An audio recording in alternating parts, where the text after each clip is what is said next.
What up, you guys? Good morning. Welcome back. Happy Tuesday, 2:43 in the morning.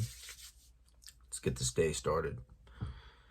So if you know me, right? If you've seen any of my videos, especially in the beginning, I talk about rehab, right? If you're new here, welcome. I've had a lot of subscribers recently. Welcome. My name is Daniel. This is the Righteous Monkey YouTube channel. If you guys are liking this content, please just hit that like button, man. I don't ask for no money, nothing like that. We don't do that around here. No Cash Apps, no Venmos, nothing like that, man. I started this for you guys. So hit that like button, all right? That's all I ask. It's free, right? It's free. Anyway, so with that being said, I've talked about how I've been to multiple rehabs, been to 3 rehabs, right? The second one was like a 10-day rehab. It's pretty weird, you know. I went to detox. Less than 24 hours later, there was a bed that opened, and I was like, hell yeah, you know, I got nowhere else to go. So they sent me to a 10-day rehab. Pretty weird place. I never smoked my whole life, but that's where I started smoking, and that is where you know, I've been smoking ever since. So that was sometime after 2016. Anyway, so if you guys have been to co-ed rehabs, there's so many things that could happen there, right? There's so many dangerous possibilities, right? If you are not focused. If you're anything like me, I went in there 145 pounds, skinny, right? I was wearing joggers, sweatpants, right? They were hanging off me, man. I don't think I showered probably for like 2 or 3 days. I was just shot out, man. So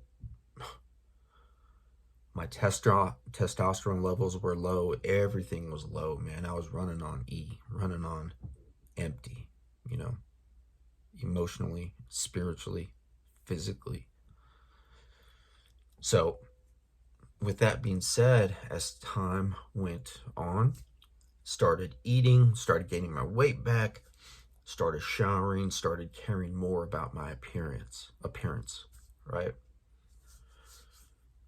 So once your levels start getting somewhat closer to where they're supposed to be, you start feeling better about yourself. I did.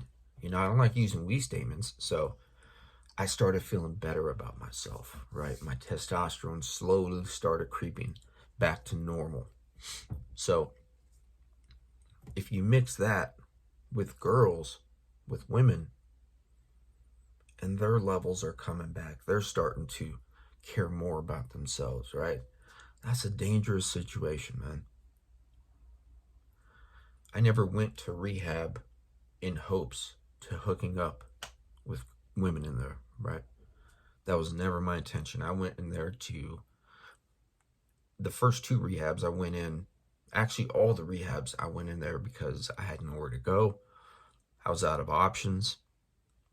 And sometime after I got into the 3rd rehab, you know, something switched, and, you know, I really went full force, started working the program. But with that being said, I still hooked up with this girl in rehab. They call it a rehab romance. That happened. That happened at the first rehab as well. I'm sure it would have happened at the second one, that 10-day one, right? But people were there. They were just checking in, and then, you know, they'd be gone the next day, right? But it's just super hard, man. Super hard. Even when I had my head, you know, on straight, seeing these girls there, right? Like, they start looking better. And I couldn't help myself, man. You know, I'm not saying I was a predator. I didn't go out of my way to initiate conversations or relationships with these girls, man. Nothing like that at all. So don't even think that. All I'm saying is I was feeling good. I was looking good, working out, confidence, testosterone through the roof. And then, you guys are there for a reason, right? Everybody there is vulnerable. You start hearing different stories. And part of being a man is like we like solving issues. We like resolving situations, man.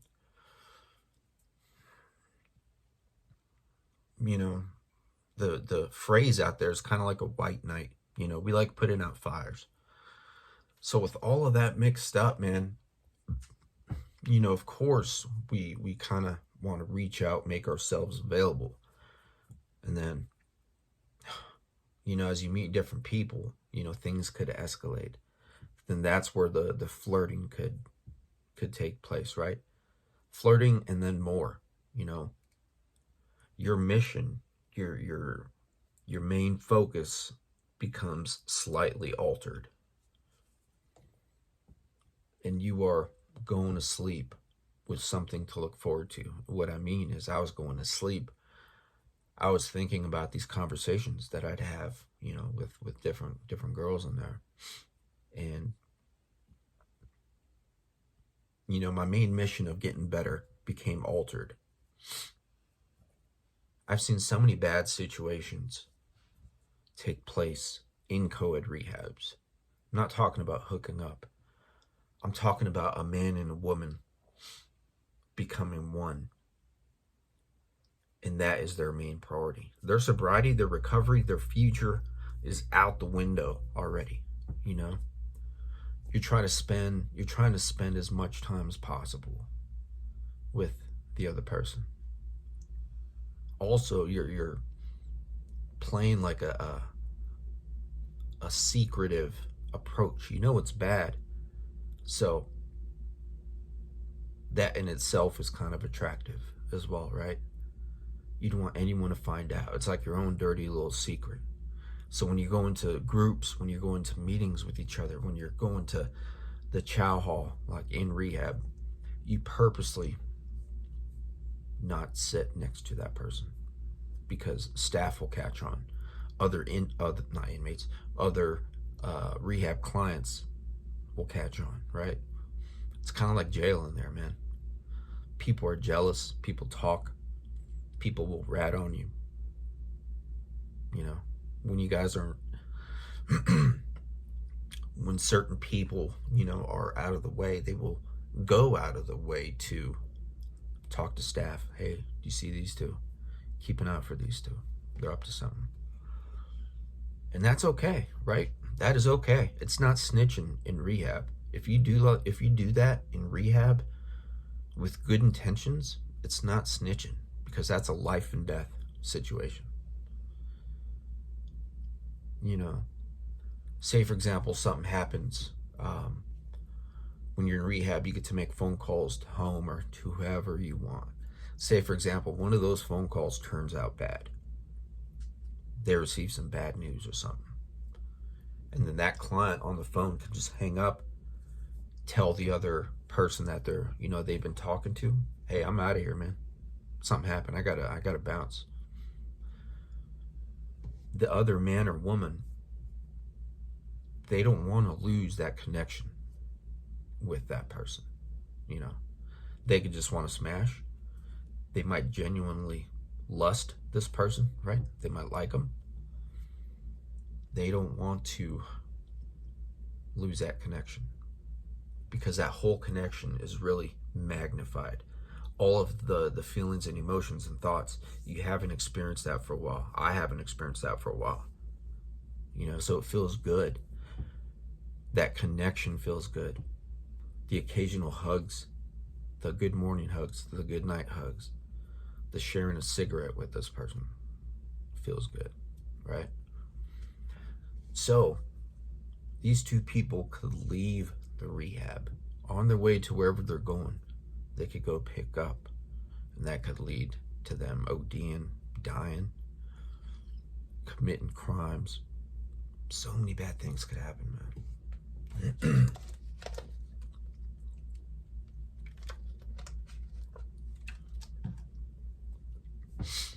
So like I said, the overall mission to get better is altered. That is, for me, on the outside looking back, out of all the relationships I've been in rehab, the girls I've hooked up with in rehab, looking back at all of that, that is the main issue I have with co-ed rehabs.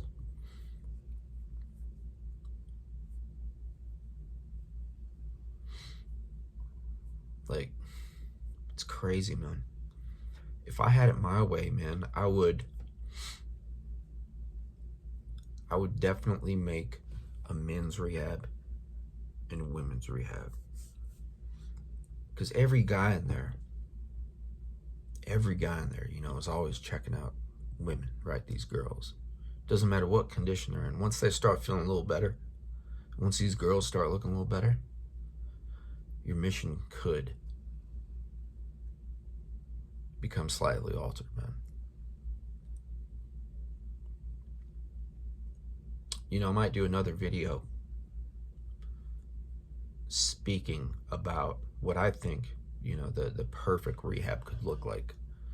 For an example, I was hooked on heroin, opiates, right? I think if there were dedicated rehabs with the main focus to attend to people with opiate addiction, right? All the addicts out there, all the opiate addicts could go to that rehab. That's another option. If you're on meth or uppers, amphetamines, whatever, there should be a rehab for that. I think that would be cool, because the main focus would be focusing on yourself and your the addiction at hand, right? If you're a poly substance user, then there could be just like an overall rehab for that. But then again, it's kind of it's pretty productive and wise to hear about other addictions as well, so you don't go down that door. All that information is educational, for the addict. But that's a whole nother video, another topic right there. But man, I think it's an age thing as well for me. Looking back, I have over 4 years of clean time, sobriety. Just looking back, the older I get, the more I think about the past.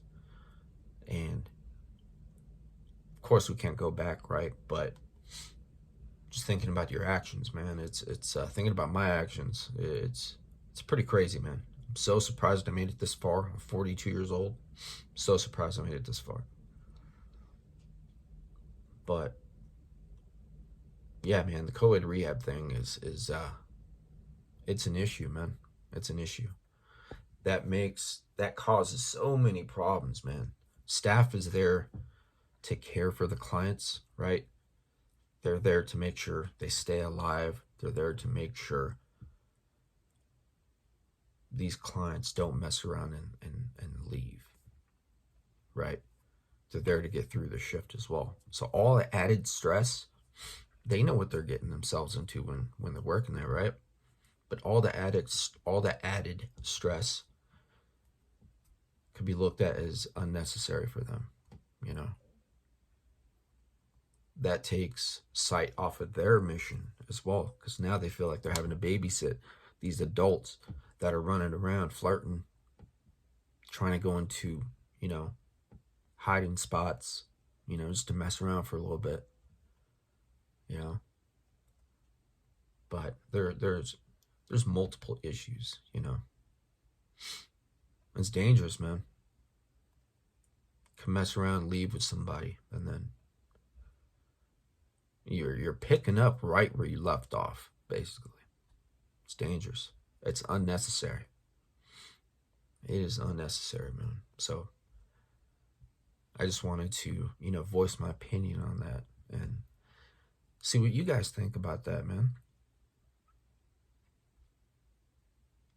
Let me know, hit that like button too.